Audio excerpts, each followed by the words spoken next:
So I welcome all of you for this English Dhamma discussion. Actually, this would be the last discussion on Thursday. Then Bhante Dhammajiva is scheduled to come on next Sunday. So afterwards, then again the same discussion can be carried out around 8:30 on Tuesday. So this would be the last discussion we are going to do on Thursdays. So we were discussing Tuvataka Sutta. It is literally translated as the quickly. So basically, Buddha talks about conceit and different forms of conceit, and then when one is tranquil internally, so how one not get into any sort of ups and downs. That means any fluctuations, any oscillations in one's mind. One's mind become fairly steady and fairly stable, and that is what the verse that we have discussed last time. Majjhe yata samuddassa umino jayati titho hoti evañ titho anejassa ussadam bhikkhu na kareyya kohinchi. So Buddha has given a very powerful and very beautiful simile. So that is where, as we go towards the middle of the ocean, so it becomes more and more calm, less turbulent, and basically now the ocean is quite strong, deep, but steady, very still. So similarly Buddha mentioned, in one's mind there is no oscillations, there is no conceit, either to the superior side or to the inferior side. There is no such kind of oscillations, vibrations. So his mind is quite steady, firm, and that is how Buddha explained in that last verse. And now we have come to the next verse. So it is going like this. I'll just first read it in Pali. Akitte vivata chakku sakki dhammang parissaya vinayang patipadang vadehi bhaddante pati mokkang atavapi samading. Akitte vivata chakku sakki dhammang parissaya vinayang patipadang vadehi bhaddante pati mokkang atavapi samading. So it is translated in Sinhala like this. Anavarana වූ පසස් ඇති බුදුහු උපද්‍රවයන් දුරු කරන තමන් හට ප්‍රත්‍යක්ෂ වූ ධර්මය වදාළහ. පින්වතුන් වහන්ස මුබගේ සොඳුරු වූ පිළිවෙත වදාළ මැනව. වැලිදු පාමොක් හා සමාධියත් වදාළ මැනව. Now this is the question. So in this what you call this Tuvataka Sutta, so Buddha made a mind-made Buddha, a created Buddha, and he is the one asking questions from the Buddha, and then Buddha is the one answering. Now in the question going on, like now akitte vivata chakku, now those are the terms used for the Buddha himself.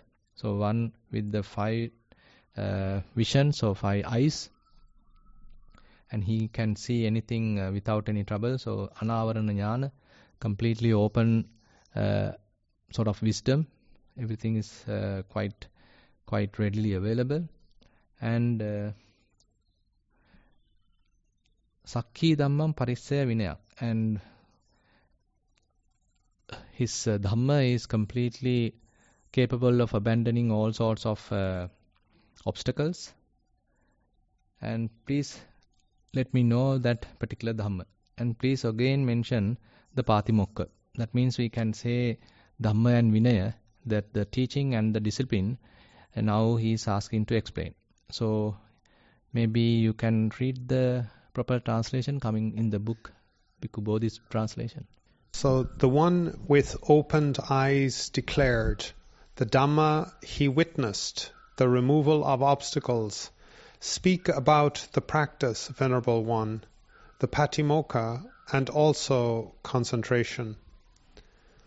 Concentration, samadhi. Yeah. Mm-hmm. Yeah, I didn't like the word concentration. Yeah. What do they say in Sinhalese for the translation? This is samadhi. Here, in Sinhalese, just a samadhi. Yeah, I agree. I agree it's samadhi, not concentration. Correct, because correct, if you read the rest of the sutta itself, there's no specific reference given to concentration, but there is there is constant reference to calming things down. Correct. Ekaggata is one. Now that is also the Pali term. Yeah, the typical thing is there's a misunderstanding sometimes when we are calling concentration. It is very much like you are talking only about the one-pointedness. But as we move forward in Vipassana, it becomes kind of an open awareness where you are not established and mind become concentrated, but not onto a one point. So mind is sort of unwavering and fully collected, we can say. Fully collected. You are not jumping from this to that. Mind is still, and that is also samadhi. So that's why the samadhi is a kind of a evolving factor in that sense. So we need the focused attention, we can say, as the samadhi at the early stage. And then it is evolving, like say you do the observation, you do the investigation as a result of using that concentrated mind, one-pointed mind. But later it becomes more and more detached from the whole process. As a result of that, ultimately mind become free. So when mind become free, still mind is collected. It is not jumping from this to that. So that collectedness is one attribute of samadhi. So, but that is why sometimes say cheto vimutti, metta cheto vimutti, say animitta cheto vimutti. So when they are referring the higher states of concentration, it is not really pointing to a one place. It's a complete openness, complete freedom of the mind. Freedom of mind through, say, loving kindness. Freedom of mind through signlessness. So that is how even they translate it. So therefore, the simply using concentration is giving some kind of misunderstanding, we can say. Yeah. I mean, if you near the end of the Patimokkha itself, the word samadhi means to settle an affair. To come to an agreement, to settle things down. Because as we read through this sutta itself, he's not specifically talking about concentration techniques. He's specifically talking about calming things down. We know how to settle the matter in our mind. We know how to settle, like this idea here about in the middle of the ocean. The middle of the ocean is calm and settled. It's not that it is concentrated, So that's why it doesn't make sense. Actually, he says here in the question, speak about the Patimokkha and concentration. So you could take it as simply meaning speak about Dhamma and Vinaya, or speak about Sila and Samadhi. Speak about Sila and Samadhi, but when he talks about Sila and Samadhi, he talks in detail about Sila itself, about Patimokkha. But where is he talking about concentration? He's not. He's talking about Samadhi to calm things down. So, you have to look at his answer. What does he actually say himself as his answer to, what is Samadhi when you read? When we go on, we're going to learn what he means about samadhi here. We're not going to find detailed descriptions of states of concentration. We don't find that. We find him showing us how to calm down, how to settle things, how to consolidate the mind, how to not be disturbed, and that's what we're going to find. And you're going to see why this sila is so involved or necessary to living a kind of a calm and a stable life. That's why you're not going to. That's why it's so. It's quite confusing if you think this word is concentration. Anyway, that's my interpretation. Yeah. You have to listen to what the Buddha says himself about it. Yes. So can you repeat the translation in this Bhikkhu Bodhi's translation? Okay. So I'll make one change, which is the word concentration. Yeah. So the one with opened eyes declared, the Dhamma he witnessed, the removal of obstacles, speaking about the practice, Venerable One, the Patimokkha, and also calming things down. Mm-hmm. Yeah, that goes well, I think. Yeah. Right. So again, if we look at even his kind of honorific title. So here the synthetic Buddha is referring to the Buddha himself. It's always interesting how the Buddha refers to himself. Like, firstly, he calls himself the Tathagata. But normally he calls himself the Tathagata. But here, as the synthetic Buddha, he refers to, again, his qualities and his behaviors. So he refers to himself as one with eyes open. Mm-hmm. And he is a person who can declare the Dhamma because he has witnessed it. And he has witnessed this because he has removed the obstacles. So, and one of the word plays around the word arahant is somebody who Vidita Dhamma. Yeah, but also arahant is somebody who is exposed. Mm-hmm. He doesn't have anything to hide. So he's not hiding behind obstacles. So he has removed the obstacles. He's transparent.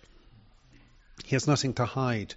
So this, but also removing obstacles is also referring to defilements. He has removed the defilements. And this is also referring to why his eyes are wide open. He's not covered with defilements. And it's also interesting, like in Mahayana, this emphasis that's given on the diamond mind. So here, like, you have to have eyes for them to be opened. So we all have this propensity to have wisdom arise. So that these qualities are intrinsic and we have to develop them. Again, I think there's a lack of emphasis on this idea of cultivation. That it's not like the Dhamma is implanted in us. It's something we cultivate within us. And again, here this idea that the Dhamma he has witnessed. So it ultimately comes down to this idea of practice, that we have to practice and have direct experience of the Dhamma itself, and not an intellectual like implant of the idea. We can't graft this idea into ourselves. We have to cultivate this idea based on our own intrinsic qualities like mindfulness and calming down. We have to cultivate these mind states, and they are the support for wisdom itself to arise. And it is with that witnessing to see things as they really are, yata bhuta dasana, that is wisdom. Wisdom is seeing things as it really is. It is not a logical insight. It is not you heard it from others. You didn't read about it. But you yourself have directly seen and experienced this yourself. And that is what is removing the defilements. And that is what is opening the eyes. And so it comes down to speak, as he says, speak about the practice. It comes down to practice. And what is that practice? He's talking about the patimokkha and also calming things down. So that's what he's going to talk about after this, from here on. Yeah, actually I like to add to the same thing. That's he highlight the direct knowledge. So actually in the certain many other suttas where Buddha highlighted that, as we discussed yesterday in the sutta teaching session. So there we have taken what we call the Maha Salayatanika Sutta. So there also Buddha mentioned this Jnanang Passang, both.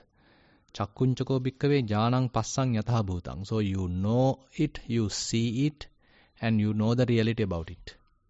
So likewise we can call it, now here it is mentioned with respect to the sense bases, but we can talk it with respect to the aggregates as well. So you know it, you see it, and you know they as they truly are. So you know their true nature. So that knowing part, through direct experience is again highlighted. And further, as he mentioned, so there's a very interesting term called abhiññā. Ye dhamma abhiññā pariññeya. So through the direct, so the dhammas, whatever the quality is necessary to be known through direct knowledge. Abhiññā pariññeya. So that means through the direct knowledge you are knowing everything. It is not that through the book knowledge that you know everything. Rather, through the direct knowledge, you are knowing everything. Everything you should know properly. And what is the thing that you should know properly? Those are the 5 aggregates. So 5 ringing aggregates are highlighted as what you need to know directly through direct knowledge. So that is where the direct knowledge being highlighted again and again in this sutta, through direct knowledge. Abhinya, abhinya, abhinyaya, abhinya parinyaya, abhinya pahatabba, abhinya satchikatabba, abhinya bhavetabba. So all these terms refer that through the direct knowledge you need to develop, through the direct knowledge you need to abandon, through the direct knowledge you need to comprehend, something like that. Yeah. So when he explains it in the further verses, you're going to find they're extremely practical. Like he's very, very day to day. You know, it's not super lofty. It's not like it's not a kind of a what do you call it? It's not an abhinyana. It's not like a higher knowledge. It's very mundane kind of stuff he's talking about. Like that's why it's a patimokkha. It's more like how we behave in crowds with other people, how we behave in he says here in contact. He's referring a lot here to illnesses and how we behave around food and drink and clothing and is he a meditator or not? Does he overindulge in sleep or not? Is he involved in like wrong activities, meaning like professions? And so on. Like it's very, very mundane. It's very pragmatic and practical stuff that he's talking about. It's not abstract. So that's why it's very conflicting if you look at, say, samadhi up here as meaning some sort of obscure, like you're developing jhanas and trying to develop superpowers and other things. Here the patimokkha is very grounded into day-to-day life. And again, maybe it's just something I find that we don't practice enough in daily life, and people want special practices and special conditions, and undoubtedly those things are helpful, but they're not. The patimokkha here and his descriptions are more about actually day-to-day experiences, and how are we practicing in those situations that matter, you know, because defilements hide out. You know, you can hide things and suppress things with concentration. So that's why his references constantly later on are around calming things down. How do you handle a crowd? How do you handle illness? How do you handle yourself around food? You know, there's so much to be learned. That's where your defilements get really active. And are you able to calm those things down? Are you able to like the middle of the ocean? Can you calm down? Can you be like the middle of the ocean in the crowd, in the contact with illness and so forth, with food? How are you active? Are you vigilant? Are you mindful and are you calming things down? Are you following a patimokkha and calming things down? Yeah, it's fair information is, as he mentioned, available with respect to the patimokkha. So not, as far as I can see, not much mention about some details about vipassana or any of these. But yeah, basically what is mentioned is more into the discipline part. Yes, and that's very consistent in the Sutta Nipada itself. That's why again I was recently didn't want the topic going off into like Satipatthana. It's not here at all, like, which is quite astonishing if we understand that the Sutta Nipada is like maybe one of the oldest collections, the closest to the earliest days of the Buddha. The Buddha himself wasn't explicitly talking about techniques of meditation. He was talking really about ditthi, wrong view, conceit. He was talking about craving as a major topic, and yeah, he's talking. This is like one of the rare times that he's explicitly mentioned patimokkha here, actually. Yeah, patimokkha and samadhi he mentions, but it's not in that context of explicit meditation techniques. It's more in a context of calming things down. Yeah, correct. So that's correct now. So as he mentioned, so we can imagine probably the Buddha talking more into discipline. Now he is establishing the sasana, more are coming to the sasana. Now he want to establish the sangha, and at the same time, on the other hand, when we go towards the end of the Buddha's dispensation, say Mahaparinibbana Sutra and all sort of things, there he talks more into the different qualities that you need to develop. Okay, Satipatthana, you need to develop 5 faculties, you need to develop 5 powers. So likewise, specific names, terms, spiritual qualities are particularly highlighted. But in this suttas, in the Sutta Nipata, so more kind of more into discipline in a way. Yeah, we'll go and see. So we'll. So anything else that you would like to add, Hasma? Yeah. Yes. Yes, this is the Bhikkhu Bodhi translation, and he's talking about the obstacles that lead to decline of wholesome qualities such as right practice, the practice in. So this is regarding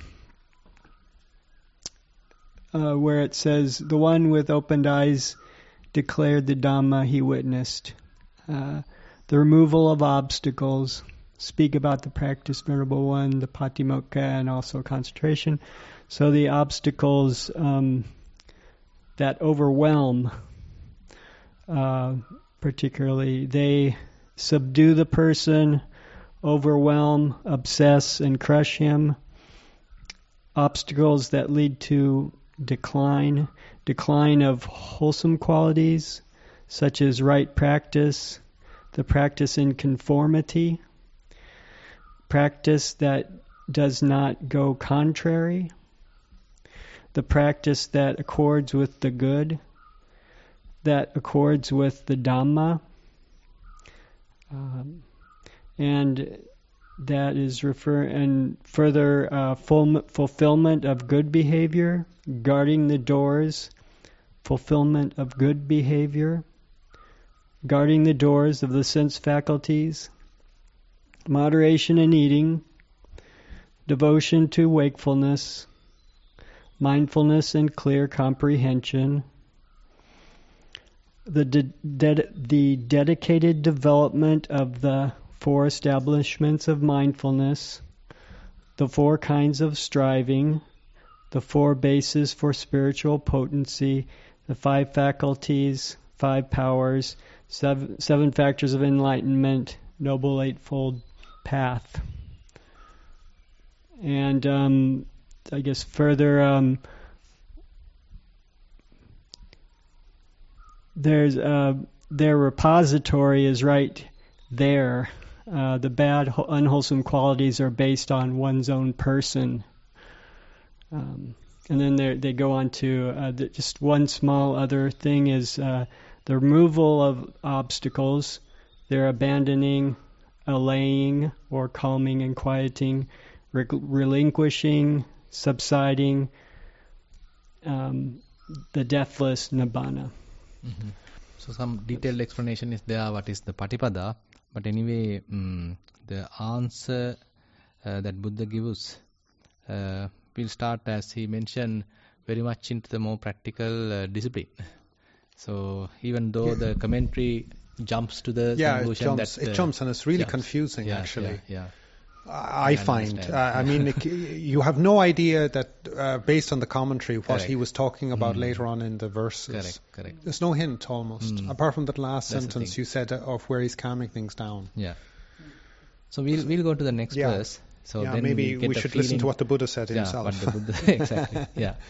So chakkuhi neva lolassa gama kathaya avareya sotang rasecha nanu gijjaya nacha mamayeta kinchi lokasmin.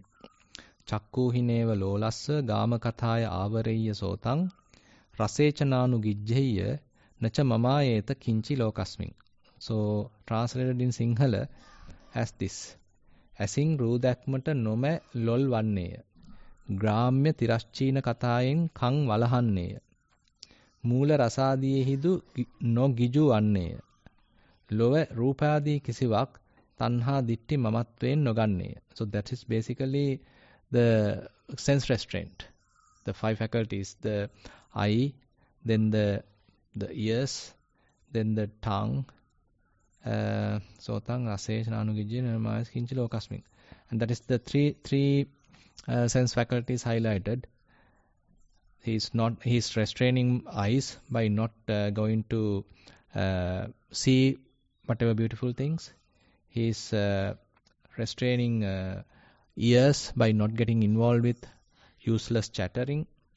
And then he's restraining tongue by not getting to sort of greedy on any of the tastes. And in general he is talking nacha mamayeta kinchi lokasmin. So whatever things which is going after through craving, he is not very much interested of that. And he's not highlighting those as belong to me or they are myself.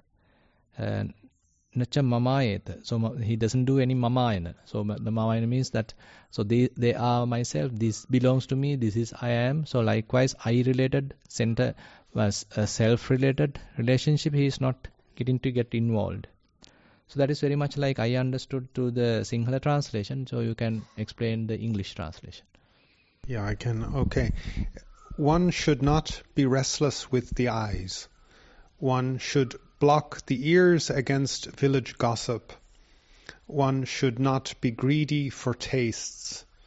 And one should not take anything in the world as mine. And the second one actually should not block.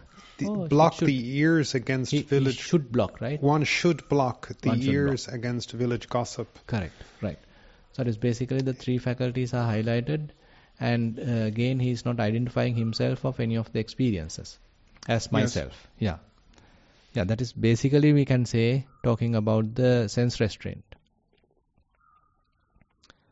Anything different in that the other translation? No, he just says he would close his eyes to common talk instead of village talk. It's common talk. Mm-hmm. So yeah, it's that's okay. Common talk and village talk is kind of similar. And he used covetousness instead of restlessness. So yeah, essentially that we have that self-discipline over the eyes, and we again have self-discipline over what we give attention to in our hearing, and we have a self-discipline over food tastes, and these are very immediate and practical as well. Like it's we know that he's referring to all the six sense bases because it's like a list, and he gives the first three of the list. So we should kind of understand that he's referring to all the sense bases, but it's interesting how he pulls out the ones that are most immediate, what we see, what we hear, and what we smell and taste. You know, these are if we're, as long as we're not in touch with other people in physical contact, these are the immediate ones that will arise. I mean, especially if you're a forest monk and you come out of the forest, whatever you see, hear, and taste, you know, those are the things that will be really drawing our attention very strongly. And you know, so it's very immediate, very practical. Like if we put ourselves into the feet of, or into the shoes of the Buddha, it's extremely immediate. It's very grounded. You know, like he's not like I think sometimes he's so practical. People kind of like to dismiss it and immediately dive off and talk about Satipatthana and talk about like really interesting theoretical stuff, and this is what he really means. And you're like, no, I think he just means you just walk out of the forest and what's the first thing to hit your eyes. Like I was experiencing it the other day. I was like, there's no depth here. in the forest. We don't have a depth. You can't see distance because there's no distance here, right? In the forest there's no distance. So everything looks very flat. Like I was looking at some monkeys and they didn't seem far away or near. It's very flat. You have a very flat sense of perception. And the leaves are very large. Actually, they're very large. They're almost the size of a football. So these monkeys look like very bizarre. They were standing beside these very big leaves. And you didn't know whether the monkeys are big or small. Like, I know logically they're kind of big. And I'm very close to them. But I actually couldn't, because they weren't afraid of me. So I'm very close, even closer than I am to you. But they don't look big or small. Like, so I have no sense of depth. And then it's in the shade. So there's no shadow. You know what I mean? There's no anything to bring out their features. And so it's very flat. So what I'm saying is, the moment you walk out of the forest, immediately there's distance. Immediately there's near and far. Kind of complications. There's depth of field. Mm-hmm. Whereas inside the forest there's no depth of field. So what I'm saying to you is like the eyes immediately start to travel, whereas where in the forest there's no traveling of the mind. The mind, it's very interesting how the eyes don't travel the same way. They don't travel the same way. And the same when you hear, it's all business when you're in the town. Yeah, it's really noisy and hullabaloo going on. Whereas here, it is noisy within the forest. It's not silent, but it's a very peculiar kind of a noise that doesn't quite pull our attention. Like, I mean, if I said to you it's noisy in the forest, that sounds ridiculous. But it really is. There's a whole range of insects and animals that are making their distinct noises. And in fact, whenever there's people stealing the timber, what I notice is the silence. I'm actually listening for, did I hear somebody, cutting down the tree? And then I'm listening to hear, are the insects and animals quiet? Because that's the giveaway. If they're noisy and they're doing their business, no, I must be imagining that there's somebody stealing the wood. Whereas if they're damn quiet, somebody's stealing the wood. And I need to pay attention and investigate further. I'm just letting you know, like, what I listen for. I listen for the silence as a disturbance, not noise. It's very noisy. And the same with taste. Again, as you all know, we're very sensitive to taste and smells. And if there's a different smell or taste, you might notice it again. But if there is a different smell or taste, we all notice it very quickly. That there's something different around, So, yeah, and we should not take this as mine. It's very interesting how instantaneous this ego is arising. So, that this is mine, I hear the sound, or I don't like it, this is not mine. You hear I haven't heard it in a long time, the truck that goes past selling the goodies. There used to be before the coronavirus, but I haven't heard it since much. No, they are not available. No need. I don't hear them anymore. But, there's certain noises that disturb us. So that's also not mine. I don't want it. And then there's mine. I wonder if that'll be mine. I'd like that. And we're drawing our attention to it. But then there's the other mine of superior and inferior as well. That I am superior, and there's this instantaneous recognition of self and other and self. And am I superior, or am I equal, or am I inferior? But here it's like, is that mine or is that not mine? Meaning, like I'm distinct again. I'm this kind of conceitedness. At the heart of everything is this conceit, and again, it's the heart of the Sutta Nippada. Is our relationship with other, with self and the world and items and goods. So it's this, on the one hand it's conceit, and the other hand it's craving and possession, What is our relationship with the world? It's right here. And this is the major theme of the Sutta Nipada, not just this verse or sutta itself. No, actually this now when he's talking chakkuhi neva lolassa, now basically as he mentioned, while we are in the forest, so suppose there is no way of going for any dramas, beautiful sceneries, and except what is available inside the forest, so there are no any kind of agitation based or kind of mind provocation based sights. So what we have is kind of a calm and kind of same kind of monotonous type of sights, sounds, smells, taste. So taste is one area where we are going out and trying to get the food, and there we can get various tastes. So one thing is that while we are confined to that sort of an environment, there may be a possibility that our mind may start looking for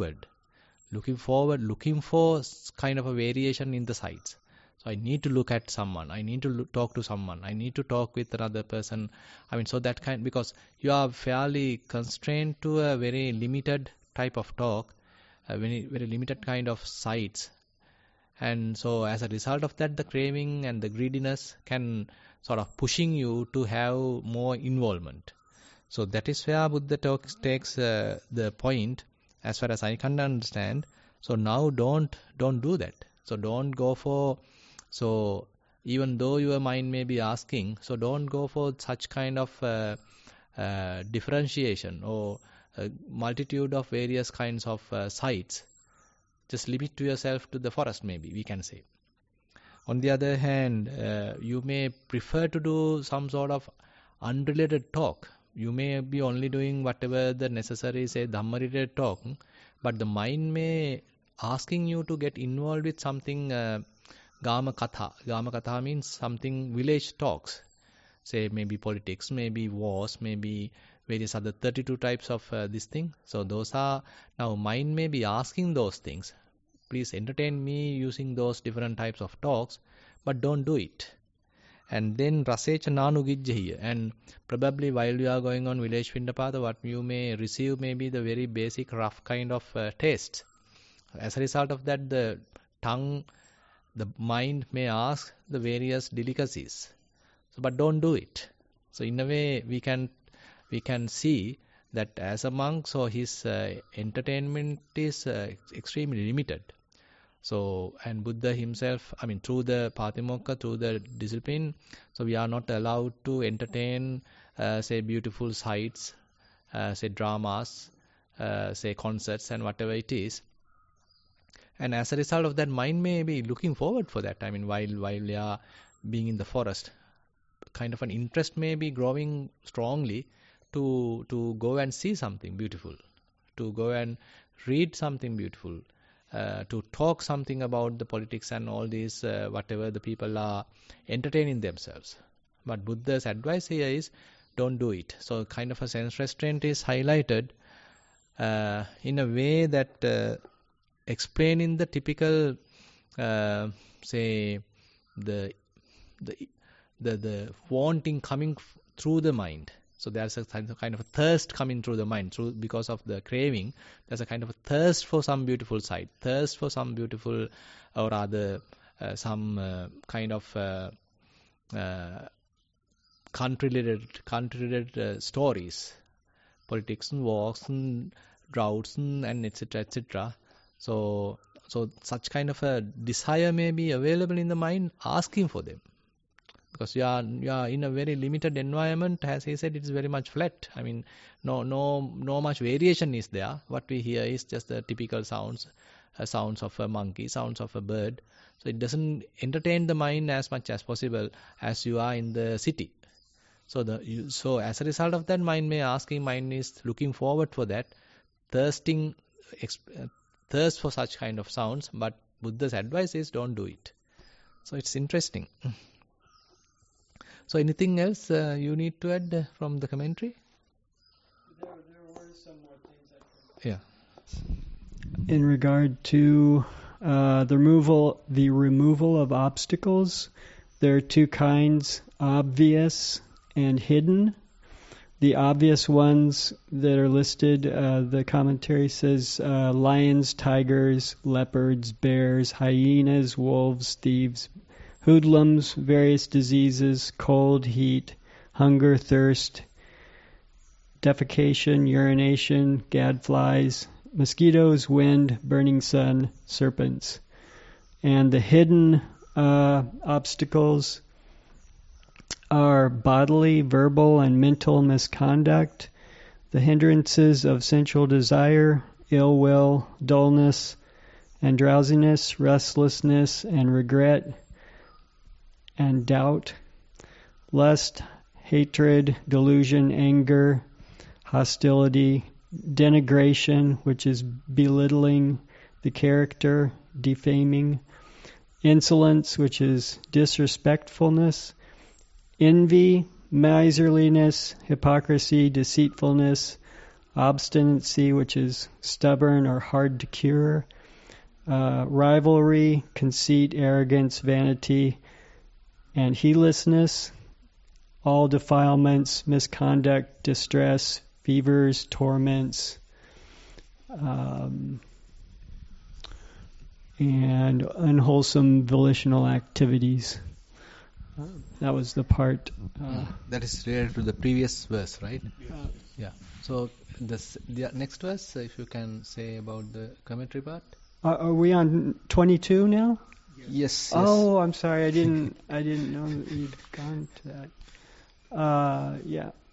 So it talks about the not being greedy on the different sights, sounds, etc. One should not be restless with the eyes. One should not be restless. So he says one should not be restless with the eyes by wishing to see what one has not seen before, and so forth. Sense restraint of the sense faculties is the way to protect one's good behavior, or since this teaching being taught in this sequence was suitable for those deities, the Blessed One begins, one should not be restless with the eyes, showing the practice beginning with restraint of the sense faculties. One should block the ears against village gossip. He says one should block the ears against pointless talk. And then one should not be greedy for tastes. He expounds on that, but I think we've covered that. And that's in the commentary. I didn't write it here. One should not take anything in the world as mine. Anyway, now there's a kind of hidden indication for the practice as well. Now the last phrase, nacham mayecha kinchi lokasmin. So that indicates a very interesting kind of say vipassana practice in a way, very briefly, because you can't simply do it. I don't think that we can do it simply by the sense restraint. You need a fair amount of practice as well in order to do that. So basically, sometimes when we see things, there may be a mamayana. So thinking, oh, okay, I need it, I want it, this is mine, this is myself. So such kind of identification can go on. But if you are sort of endowed with a fairly good understanding, so that understanding prevents taking them inside. So you are not going for identification, you are capable of seeing just as they are. So that understanding is there. So as a result of that, mind is not interested of possessing them or holding them, grasping them. So that in a way what I can see is now the sense restraint part belongs to the discipline as well, and on the other hand, the last part, the last phrase, nacha mamayecha kinchi lokasmin. So broadly mentioned that nothing in the whole world is taking as me, myself, I, me, myself, etc. So that indicates a fair amount of a deeper practice. So he has to endow with such kind of a deeper practice. Otherwise, he can't do it, isn't it? What do you think? Well, like I feel like like I'd like to emphasize more the immediate here and now element. Mm-hmm. You know, whereas I find what you're describing is where you're anticipating noise or you're anticipating seeing things, whereas I would say it's more actually in the practice. Mm-hmm. Like again, maybe I was just struck. I rarely leave the monastery. Mm-hmm. I don't go out, but I had to go out this week, and I just had this experience of like, just going down to the local town, which is a small town, but it was really busy. People trying to cross the road and people trying to park and pull out and all of this kind of activity, and people talking and discussing. Like it was really interesting, the assault on my experience of running into village people, running into the village gossip, running into the sights and the sounds, and having to immediately at that time not take any of it too seriously, not give it too much excessive attention, just other than just navigating my way through the world, not to give it any more attention. So I found it a very immediate here and now practice, rather than that we should be warning ourselves. But then maybe it's just because I have a deep practice of sila, because of the patimokkha, because of this living in the monastery here. Like we can take for granted the patimokkha that's free of charge. I mean, that's here. Available. Yeah, because of the environment, because of the circumstances that we live in all the time. Well protected. Yeah, and it's background for us. And that's because of the patimokkha. The patimokkha has established for us all of these factors, and it's only kind of when we step outside of the patimokkha, as it were, when I step outside of the monastery, that I have to kind of get busy. So in a way, I'm not busy inside the monastery, but I have a lot of practice when I go outside of the monastery, and so I suppose the main thing is, while I'm in the monastery, to not conjure up the discussion and the sights and the sounds and fabricate them in my mind, which is kind of okay. That I don't do a lot of that, so that's kind of okay. It's interesting how the longer I practice, the less I have to really think about it. In a way, I forget. Actually, I genuinely forget the experience of being in the world, and so when I'm in the world, then I find it's much more this practice, like in as described here in this verse, of having to actively not get engaged with the village gossip, not actively, just to watch where my eyes are going. What am I paying attention to? And I find having that discipline, like especially from walking meditation and stuff like that, to not look around and so on. So when I'm in the crowd, I don't look around. Actually, I'm just really watching where I'm going.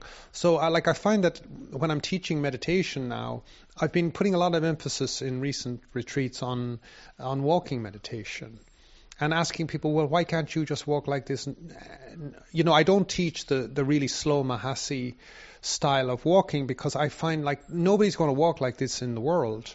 So why the hell should you practice that way on retreat? You should walk the way you normally walk, and walk mindfully. So I try to get people to do that.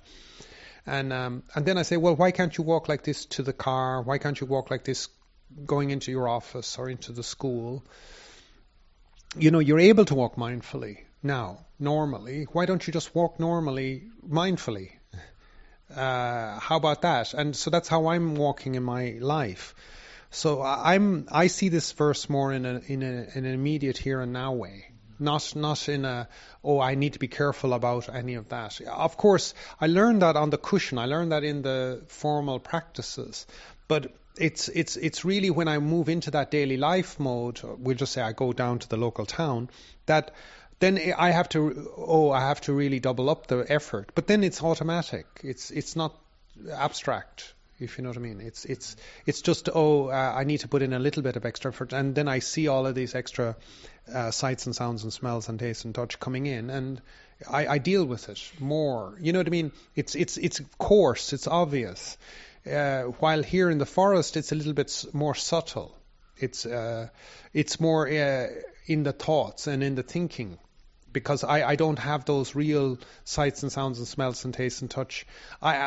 So when that's coming up, then I can be aware of that, and I have to give more value to what's really happening around me.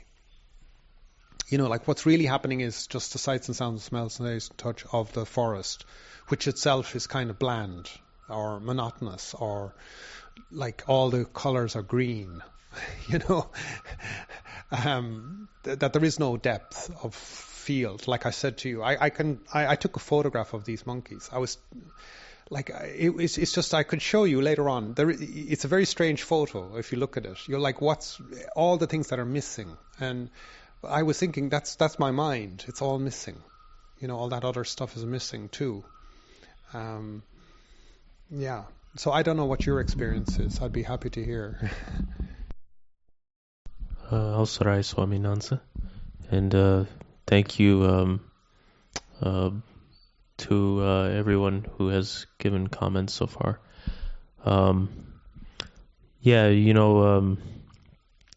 Living out in the forest in Vinaya, they're very important for, the restraint.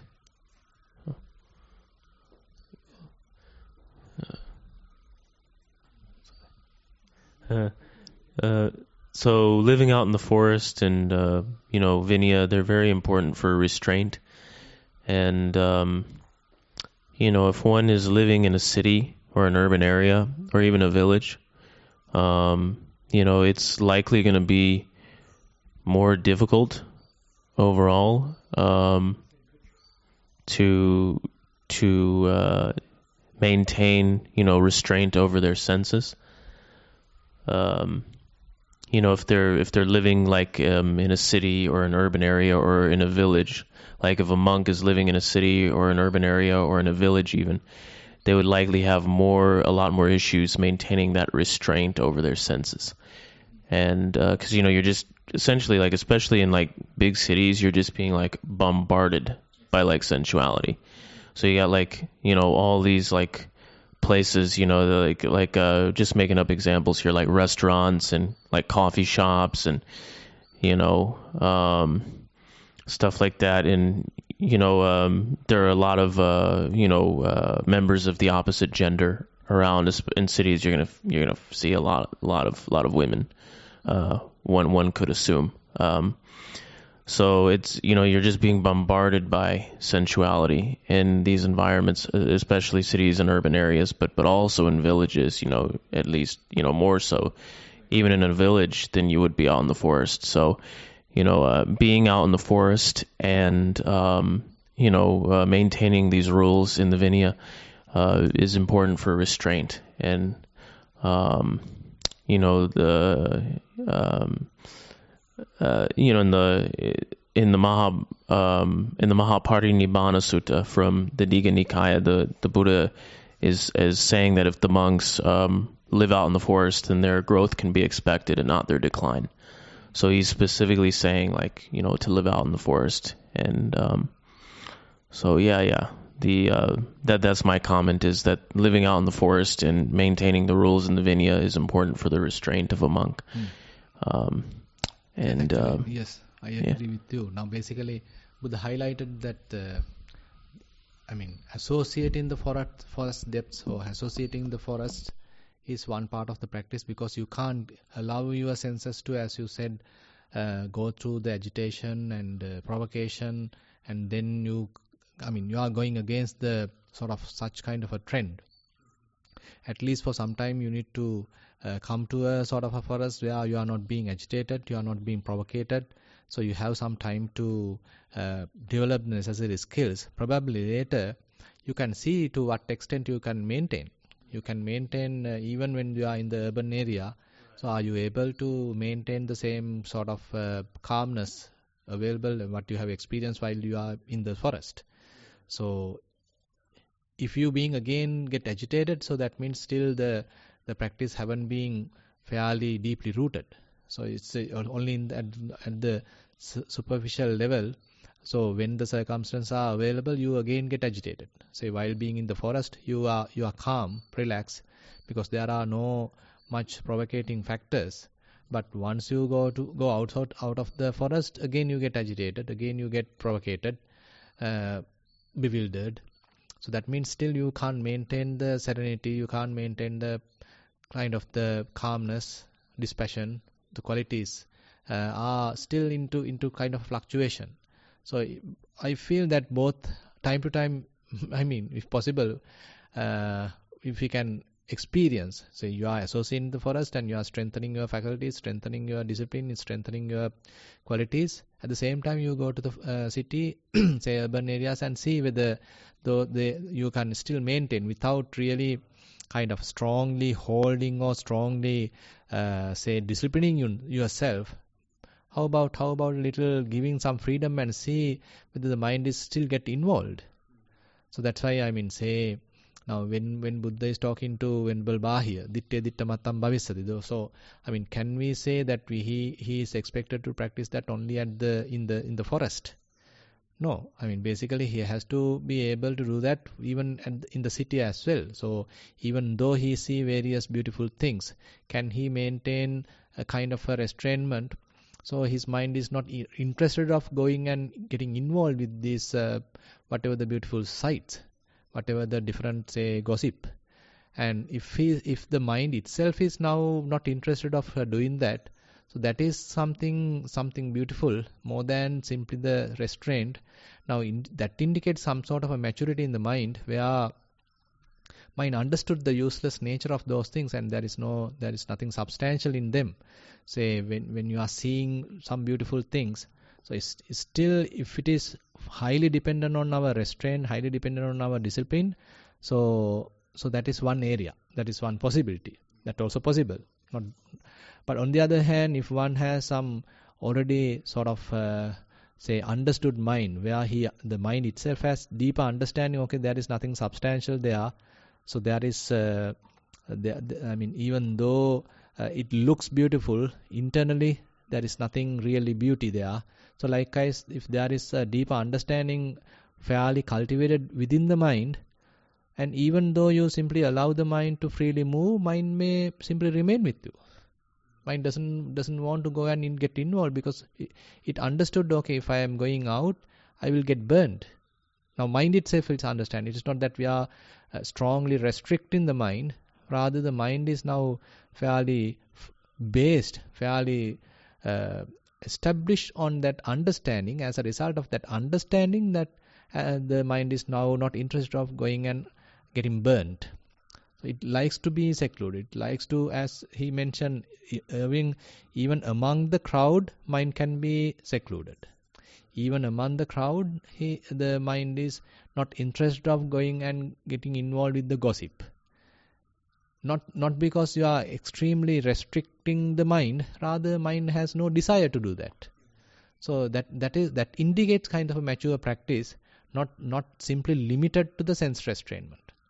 So in actually this, if you can remember the last sutta of Majjhima Nikaya, the Indriya Bhavana Sutta, so the dialogue between Buddha and the Uttara Manavaka, the youngster called Uttara. So about the sense restraint. So Buddha asked from this Uttara, what is the discipline that your teacher Parasariya is teaching you? So he mentioned, okay, my teacher Parasariya is mentioning, so don't look at sights. Don't get into, say, various this kind of gossip and all these things. And so that means he is completely shutting down himself, completely shutting off. So he's not going to hear, he's not going to view anything. So because it can provocate you, so it's kind of a shutting down yourself, completely closing yourself. So that is also necessary to some extent. But the point is, then Buddha mentioned, then all the dumb people, all the blind people are in completion of this Indriya Bhavana. So the meditation in these faculties. So then Buddha highlighted, it is not the point that I am teaching. So you have some kind of already developed, say, maintenance of your mind, unattached state of mind, which you have already cultivated.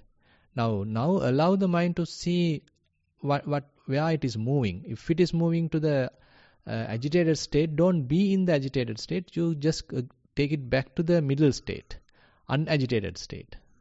And if it is going to the kind of a depressed state, don't be in that state. You come back to the unagitated state. So it's a kind of a practice in that sense.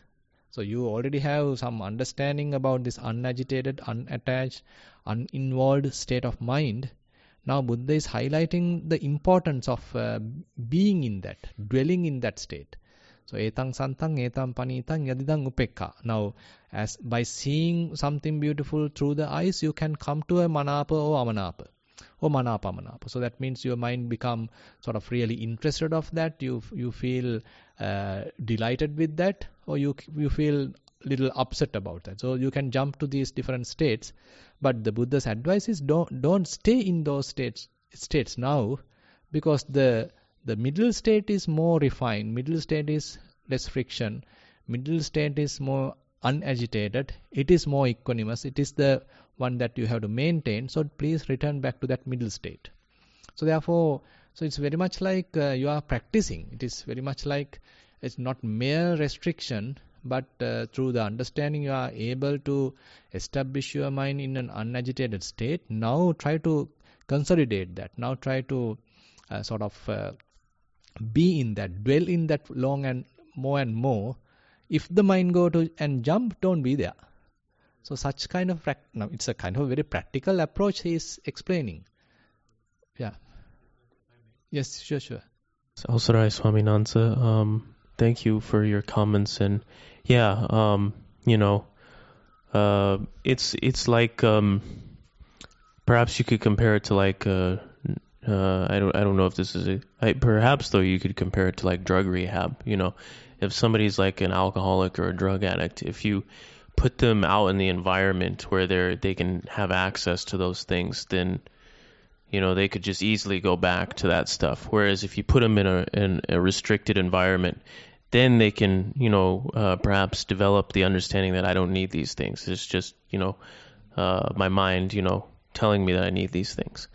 So it's similar with like again at a later time, if he go and stay with them, still he should not feel that he need them. Right.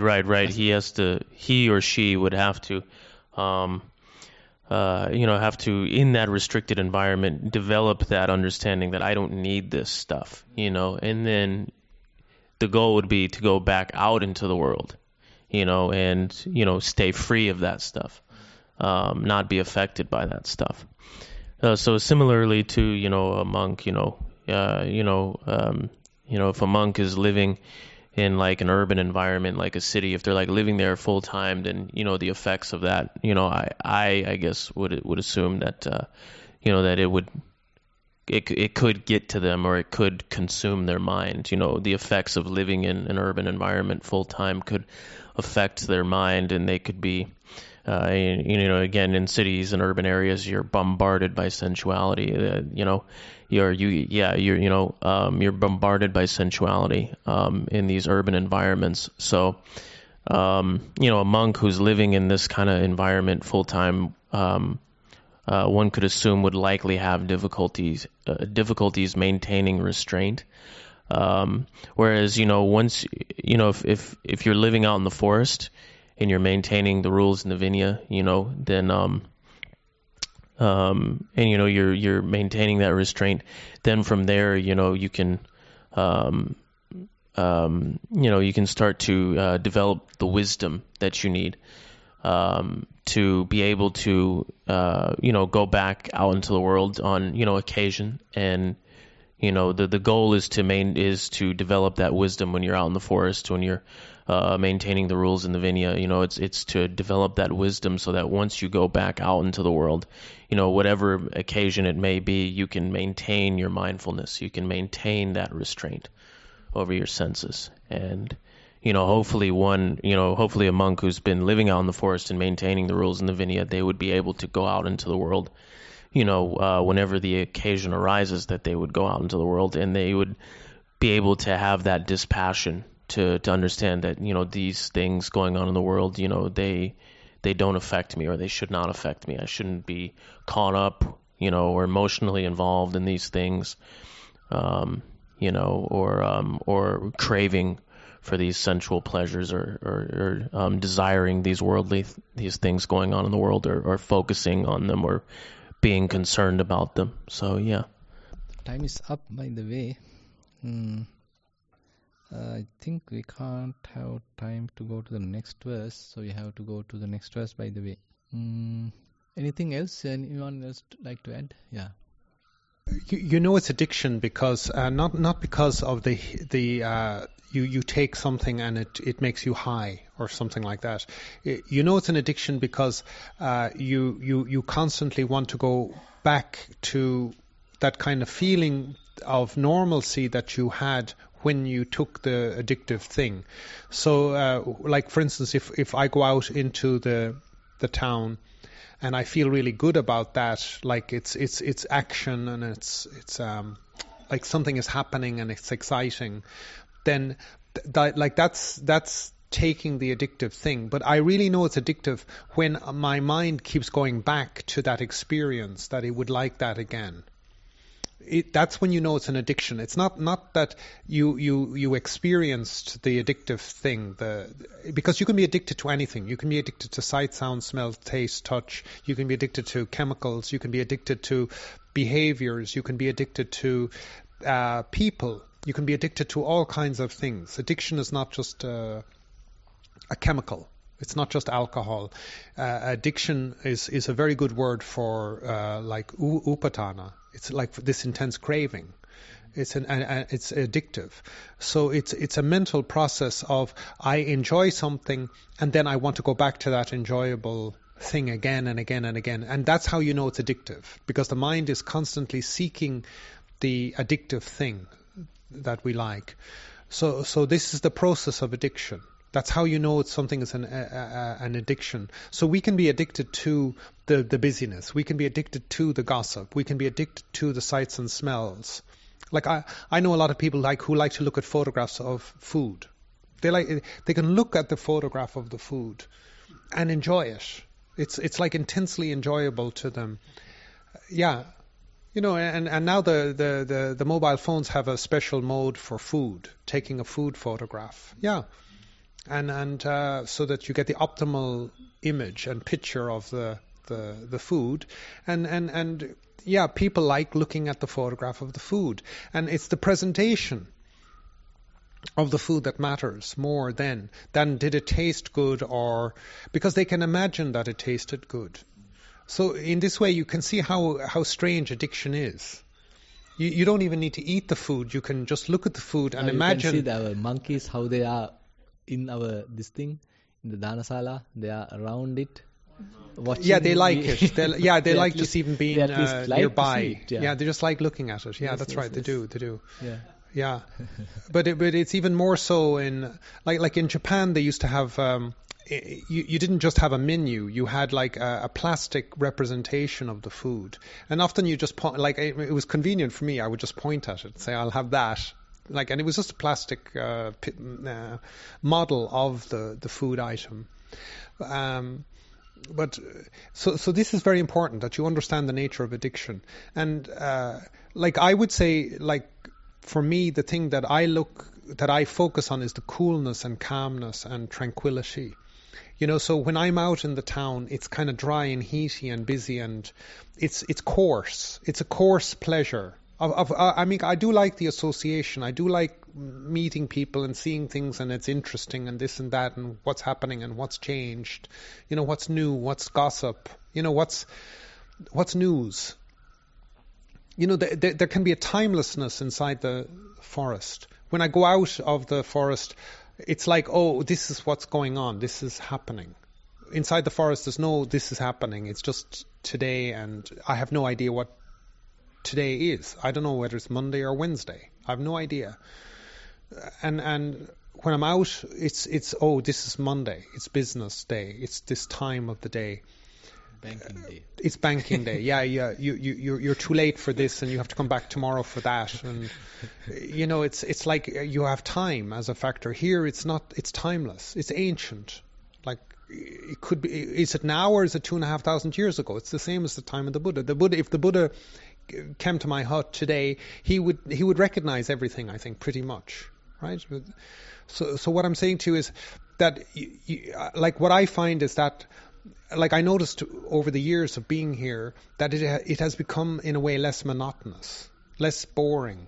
And when I go outside, it's not exciting and interesting. You know what I mean? Like, I see the fault in it. Like we were talking about, like, restraint.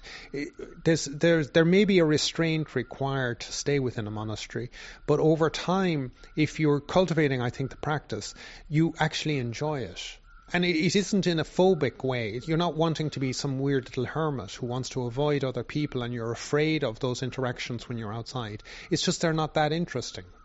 There's a disinterest in them. It's not exciting. It's like, okay, yeah. Anyway. Definitely, yeah, that's why the practice and the restraint, everything go hand in hand, and then so mind understand it's a kind of burning. It is not really enjoyment. Yeah. So sometimes, there's a beautiful simile that when a leper going towards he's using a kind of torch, kind of burning coal to burn the wounds. Through that, the ache is gone, but he feels some sort of a happy sensation by a little taking through the burning. But if he continues that, then it can become really spoiled and he can get into death-like situation. But on the other hand, assume that he now fully cured. And then Buddha is asking, if a burning coal is taken closer to you, are you interested in doing that same burning now? No, because he understood now the wound has healed completely. Now that burning is a kind of a completely mundane, gross kind of happiness, but I am fully healed now. No need of such kind of gross, coarse kind of entertainment. So similarly, when the mind is healing, when mind become more sensitive, more healed, completely calm, tranquil, and endowed with wisdom, so he may see it, that mind may understand, okay, this kind of entertainment is kind of a provocation. It may be really disturbing to the mind. I can't bear it. It's a real. It's a burning to the mind. Instead of seeing it as an entertainment to the mind, now it may see the opposite. So that may be the reason that Buddha mentioned that I can't even touch this woman through the toe. Simple as that, isn't it? Yeah. Yeah, you liked. Thank you, Bhante, for bringing the Dhamma to life, and Bhante also, and Sumana for bringing the Dhamma to life. I wonder if Bhante, would you? Anything? So I just wanted to say, it looks like the sutta is mostly talking about sila, not particularly. I hear references going to our meditation and how to we can develop this sense restraint through actually practicing and inclining the mind towards calming down rather than going out to get excitement. And but I was just noticing that it seems so far that in this sutta that he's talking, or at least in these verses, that he's talking, the Buddha is talking about more like sila practice, like it said, the patimokkha. So that being the foundation for, first we develop our sila, and then we can begin to,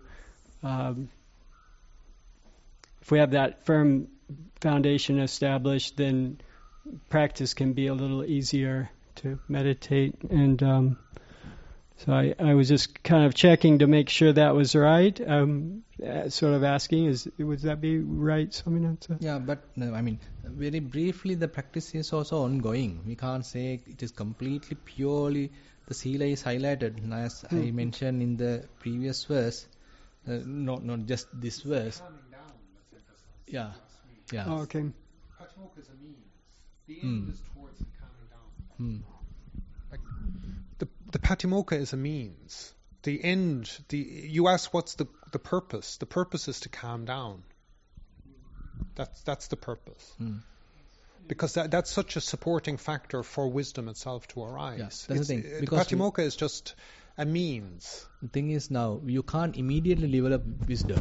So wisdom development takes time. Till that time, you are being fairly protected by using the Patimokkha. Say you are restraining your body, restraining your faculties, say speech, body. So that basically helps to not avoid provocating the mind, because developing the mind. So mind development needs fair amount of calm environment. Say you are maintaining the undisturbed situation in the mind. So then it has a more conducive environment for development. So once the wisdom is taking over, when the wisdom is fairly risen, then probably, you can get some support from that also. But the development of wisdom may take little time. So till that you have to have some sort of protection. So that basically goes through the discipline. So all these possibilities of danger are being prevented through the discipline. Say assume that, for example, say you are not being allowed to touch a woman through lust. So if you touch, then you are going and further, you again get and mess up with things. So now through the rule, okay, you are being sort of restricted, not doing it. So you are not promoting that inner tendency, the tendency of lust. You are not being provocated again. So that is further now little calm down. At the same time, you are developing the wisdom also, which is which reduces the ignorance, thinking that this is beautiful. Now instead of you having understand, okay, it is constantly changing, constantly it can't give lasting happiness, and it doesn't belong to me, and it may not under my control. So something like that. So another way, a deeper understanding is also growing. So when they are going in hand, then you ultimately assume, say you win. So the wisdom win. Then basically you don't need to. Then the practice become kind of effortless. Even though you go to the city, now mind is not interested. Now mind is not interested of going and touching a woman. As Buddha mentioned, now even I have no desire to touch this woman, even my toe, not just hand, but not even the toe. So something like that. Yes, thank you, Swaminathan. Yeah. Thank you, Bhante. And so, yes, once we begin practicing more deeper into the Dhamma of the Buddha, then the wisdom is informing us as well as the sila. But here he's talking to devas. So it's people that aren't practicing, actually.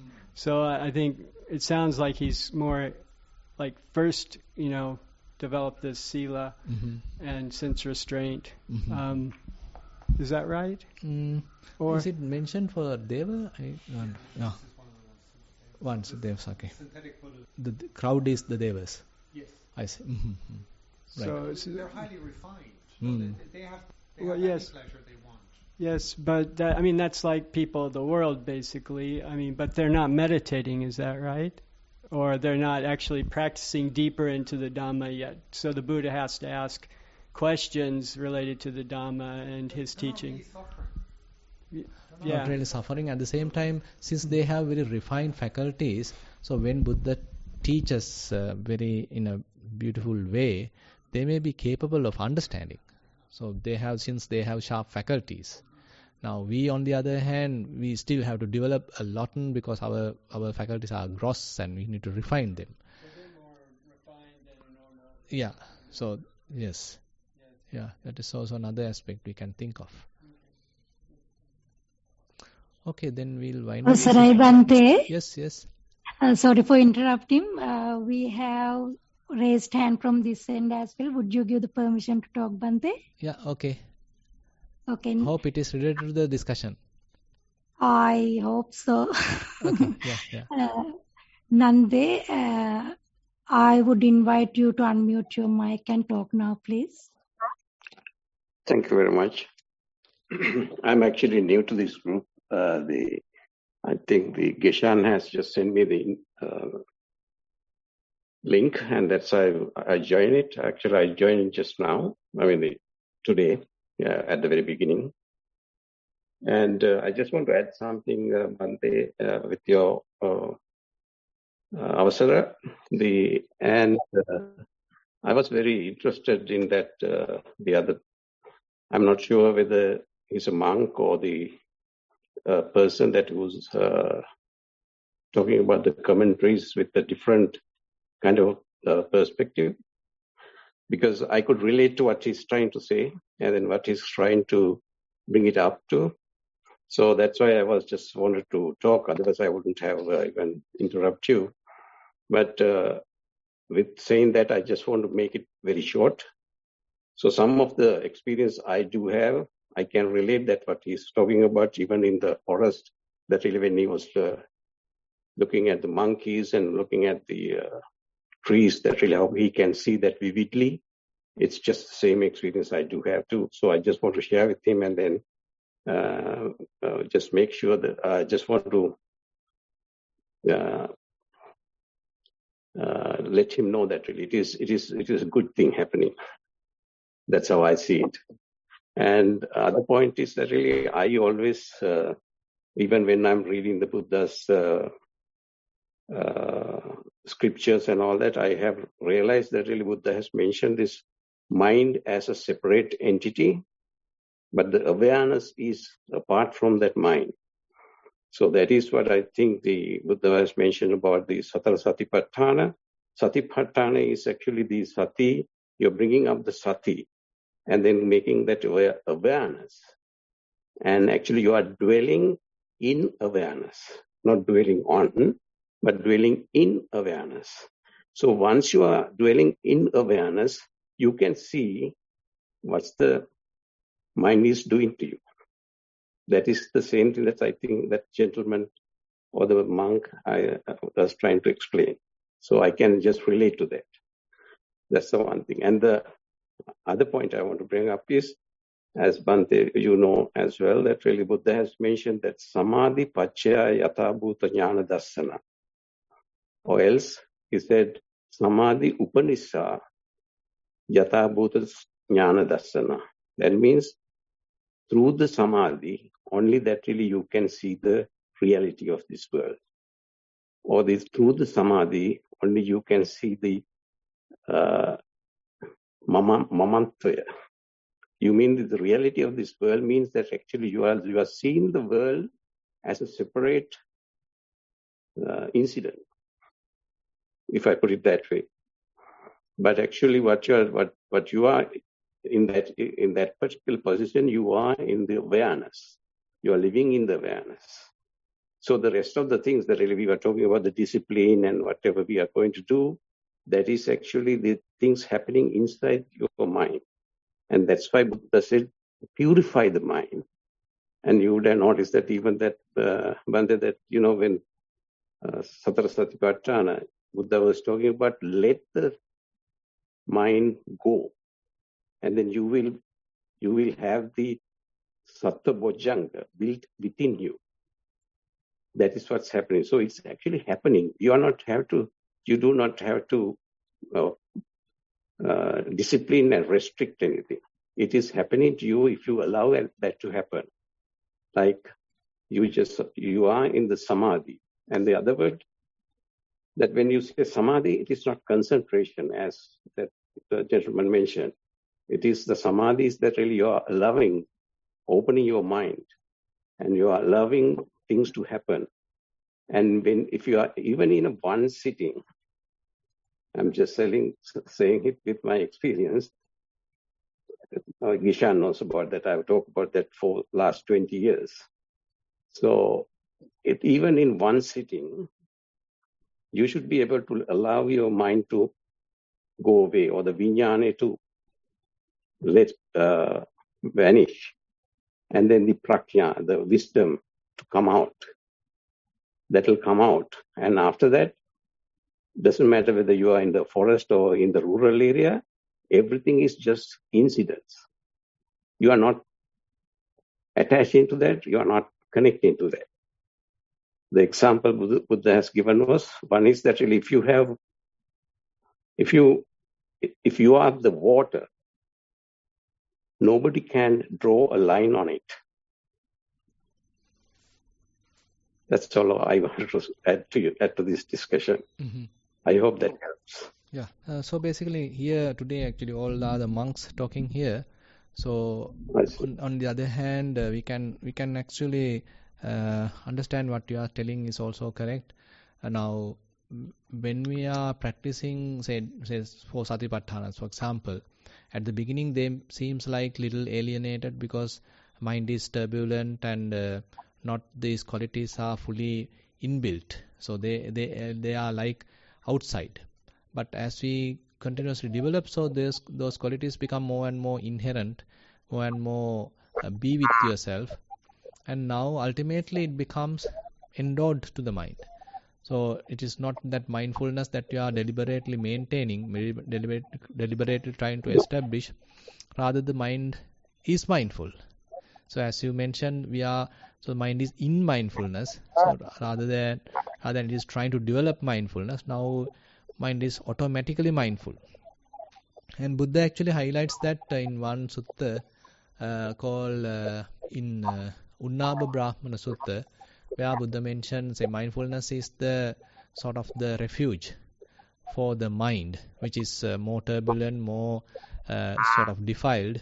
And later, when mind being liberated, so that liberated mind is a kind of the dwelling place for the mindfulness. It is not that that the liberated person is trying to be mindful, rather that the environment itself is the kind of dwelling place, abiding place for mindfulness. That means he doesn't need to purposely establish mindfulness now, rather mindfulness is there. Mindfulness is already an inherent quality of that sort of mindset. So therefore, the practice, even though at the beginning appear like difficult, appear like maybe alienated, appear like little artificial, later when the defilements are subsided and fairly uprooted, and then these qualities are sort of properly developed, so then mind being blossomed, mind being cultivated to a higher level, now the necessary qualities are endowed, they are there now. So then we can say, as you said, they are in the mind. So it is not on the mind or something. They are the mind in other terms. Okay, I think then we can wind up the session. We have spent 1.5 hours discussing Tuataka Sutta, and it's a very interesting discussion. And I invite Venerable Buddharakkhita to do the sharing of merits.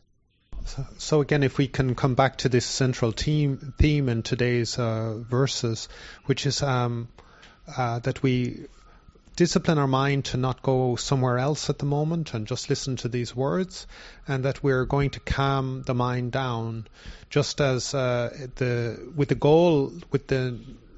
the idea being like we're calming it down like the ocean, like we're moving to the middle of the ocean where the waves are not strong, rising and falling too much.